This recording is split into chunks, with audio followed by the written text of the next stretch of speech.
Bismillahirrahmanirrahim. Assalamualaikum warahmatullahi wabarakatuh. Alhamdulillahirabbil alamin.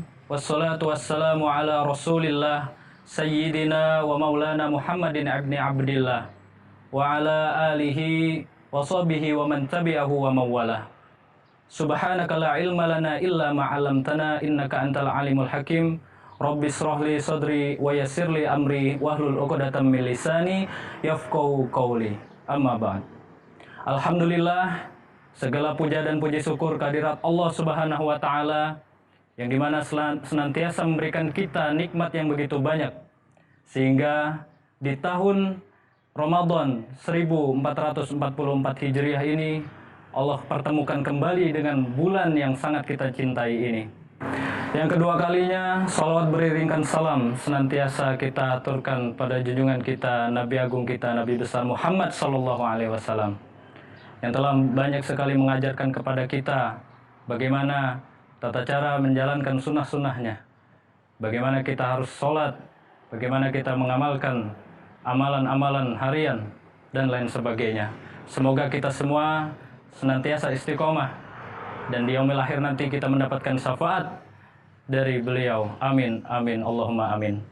Kaum muslimin yang dirahmati Allah Subhanahu wa taala, bulan Ramadan disebut juga dengan Syahrus Syiyam, atau di mana umat Islam diwajibkan untuk berpuasa.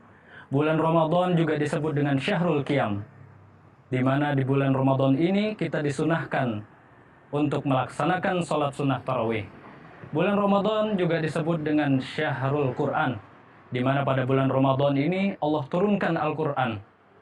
Dan bulan Ramadan juga disebut dengan Syahrul Jihad, atau bulan penuh dengan jihad. Kaum muslimin yang dirahmati Allah Subhanahu wa taala, kenapa disebut dengan Syahrul Jihad? Karena pada bulan Ramadan adalah bulan yang penuh dengan perjuangan, penuh dengan jihad, dan penuh dengan kemenangan yang Allah berikan kepada umat Islam. Kaum muslimin yang dirahmati Allah Subhanahu wa taala, berkaca dari peristiwa yang sangat fenomenal, yakni Perang Badar yang terjadi pada tahun kedua Hijriah, tepatnya pada 17 Ramadan. Sebanyak 313 kaum muslimin menghadapi 1000 orang kafir. Apa yang terjadi pada saat itu? Allah berikan kemenangan yang sangat dahsyat. Kalau dibandingkan dengan akal logika, maka jumlah itu tidak setara dan akan kalah. Namun sebaliknya, Allah berikan kemenangan yang sangat besar kepada umat Islam. Dan satu tokoh sentral yang pada saat itu juga gugur, yang sangat memusuhi Rasulullah, adalah Abu Jahal. Kaum muslimin yang dirahmati Allah Subhanahu wa taala, kemenangan pada saat Perang Badar membuka kemenangan-kemenangan umat Islam berikutnya. Saat tahun ke-6 setelah peristiwa Perang Badar, Allah Subhanahu wa taala kembali memberikan kemenangan yang cukup gemilang kepada umat Islam. Sebanyak 10.000 pasukan kaum muslimin masuk ke kota Mekah yang pada saat itu semua hampir keseluruhan dijajaki oleh orang-orang kafir. Kaum muslimin yang dirahmati Allah Subhanahu wa taala, sebanyak 360 berhala pun dihancurkan di kota Mekah.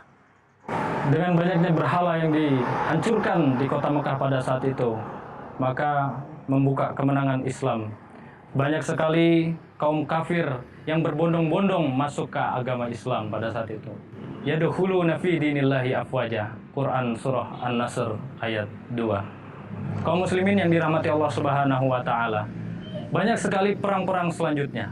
Salah satunya adalah pada tahun ke-15 Hijriah, Allah kembali memberikan kemenangan kepada umat Islam pada saat perang Qadisiyah, di mana umat Islam melawan kaum yang sangat besar pada saat itu, yakni kaum Majusi. Negeri yang besar pada saat itu adalah Persia. Kaum muslimin yang dirahmati Allah Subhanahu wa taala, apa hikmah dari semua ini?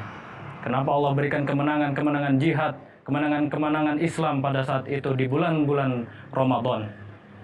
Artinya kita sebagai umat Islam tidak hanya memenuhi kegiatan Ramadan dengan ibadah-ibadah yang berdiam diri, tapi kita bisa menyuarakan suara-suara kebaikan di luar sana.